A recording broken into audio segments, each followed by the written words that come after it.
Service Plumber here. We're out here in the rural country. We're going to service a gate valve. The gate valve is the shutoff for the fire hydrant riser for the fire protection for the house here. And it's about a 10,000 gallon tank, 4-inch valve. It doesn't matter if it's a 2-inch valve or an 8-inch valve. Gate valves need a little maintenance. The little screw shaft could be lubed and keep it from corroding. So I'm going to break this thing loose, pull the bonnet off and the gate out, and do a little service. So take a look. So this bonnet's been here a while. It's a little tight, so I'm going to heat it up with my torch and heat up the outside of the body so I can break the bind and then screw the top off.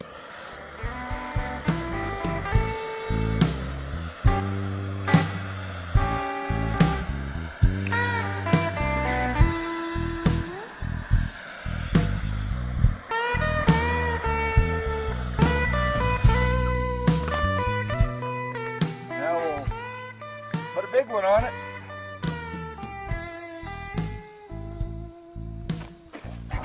Don't try this at home.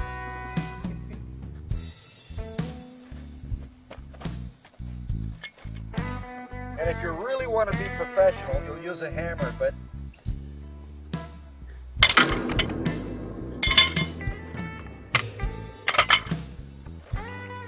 let's see. That broke it loose.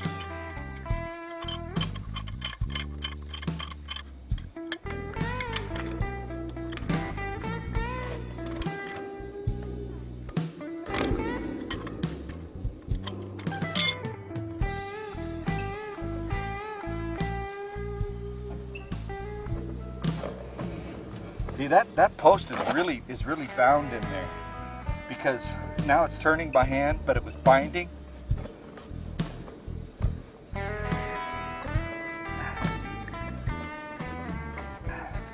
Now, if this were a small gate valve, like a 1-inch or a 1/2 inch or a 3/4 inch gate valve, and it were jammed shut and stripped, this is what you would do to pull the gate out. Oh, the gate is jammed. My favorite, the gate is stuck. I pulled the bonnet off. This is what normally spins and pulls the gate right up out of there. But there's the gate, and it's stuck in the valve body. It's tapered, it's wedged. If I try to bang it this way, it's counter to its shape. If I try to bang it that way or down, that's the wrong way. The only way this valve, this gate, can come out of this valve body is straight up. No rotation, straight up.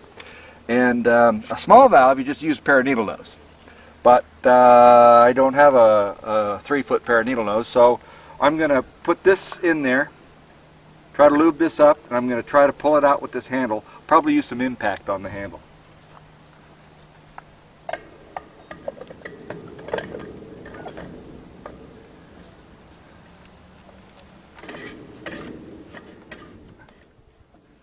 Okay. Now, open and shut is the O and S on there.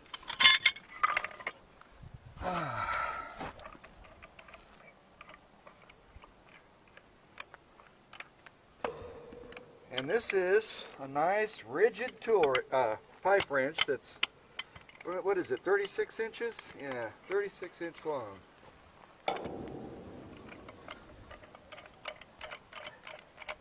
Everybody carries one of these in their toolbox. Actually, any rural plumber carries one of these because in rural areas you have fire tanks, fire water tanks, and lots of stuff like that.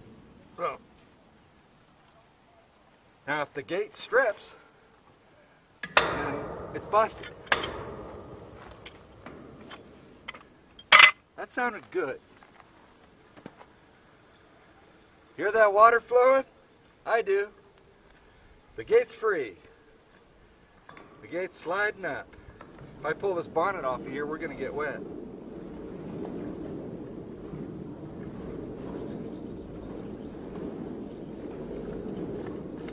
That's the sound of success. Sounds like thunder, doesn't it?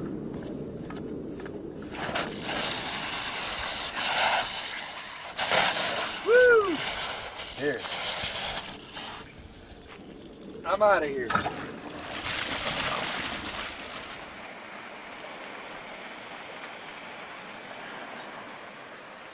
So I'm going to service this valve by putting a little Teflon paste on the threads of the stem and in here so that those threads won't cluster and strip.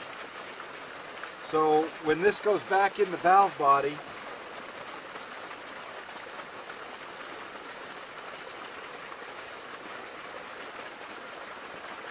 it'll be good and lubed. And also,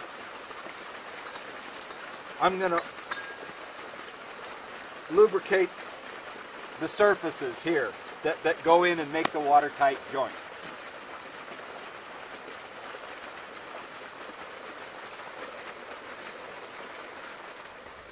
Now I'm going to take the torch and warm up the valve body so that I can get this Teflon paste to it, stick to it really well. And that way when we screw it all back together and close it all up, the water flow won't wash the stuff away, and it'll pretty much stick to the brass and stay there forever.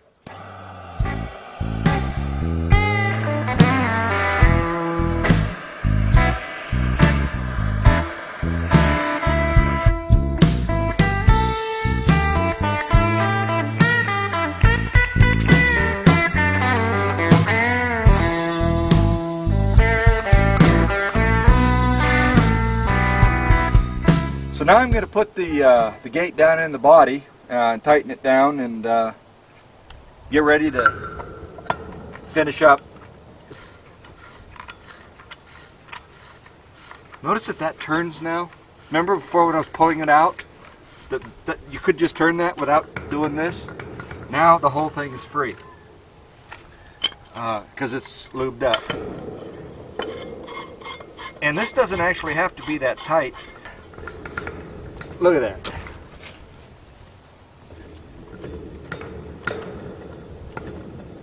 That's a happy valve.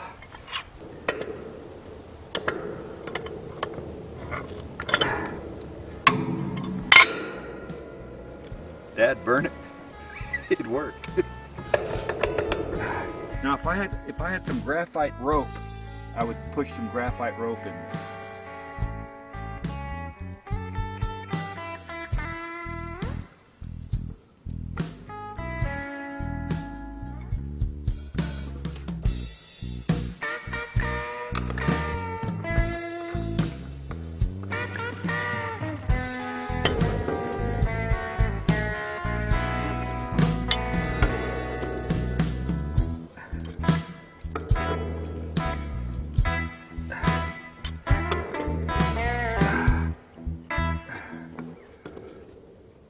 Plenty tight.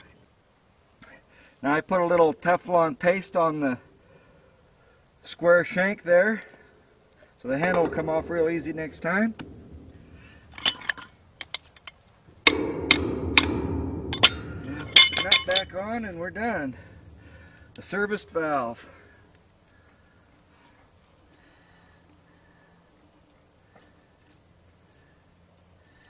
Yep, and that's the responsibility of the homeowner.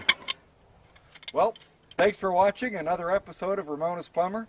And can you do it? Yes, you can. And I can help. Thank you.